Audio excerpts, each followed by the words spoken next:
Garments কর্মী আমার ওই বোনরা যারা ঘুম থেকে উঠে সকালবেলা লক্ষ লক্ষ পুরুষের সাথে ধাক্কাধাক্কি করে গার্মেন্টসে কাজ করতে যায়, ওদের কি বাবা নেই? ওদের কি ভাই নেই? কোন পুরুষের সাথে কি ওদের বিয়ে হয়নি? কুলাঙ্গার কি ওই ভাই না? কুলাঙ্গার কি ওই স্বামী না? কুলাঙ্গার কি ওই পুত্র না?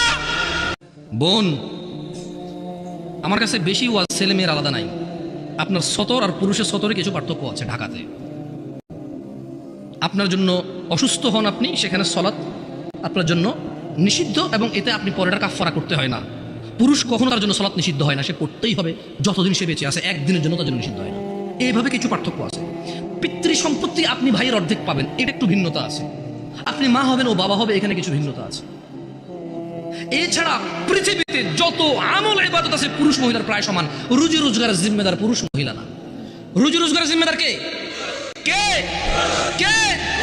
গার্মেন্টস কর্মী আমার ওই বোনরা যারা ঘুম থেকে উঠে সকালবেলা লক্ষ লক্ষ পুরুষের সাথে ধাক্কাধাক্কি করে গার্মেন্টসে কাজ করতে যায়, ওদের কি বাবা নেই? ওদের কি ভাই নেই? কোন পুরুষের সাথে কি ওদের বিয়ে হয়নি? কুলাঙ্গার কি ওই ভাই না? কুলাঙ্গার কি ওই স্বামী না? কুলাঙ্গার কি ওই পুত্র না?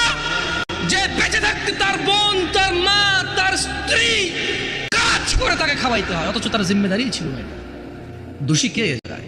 মেয়ের চাইতে বেশি দোষী এখানে ছেলে। এদেশে মহিলাদের কাছে 10টা টাকা থাকে না ভিক্ষা দেওয়ার জন্য। আপনি দেনই নেই কখন? আপনি দেনই নেই কখন? দেশের বহু মহিলার কাছে ভিক্ষা দেওয়ার জন্য 5টা টাকা থাকে না। একটা ফকির আসবে, টাকা ভিক্ষা দিব, টাকা নাই তার কাছে।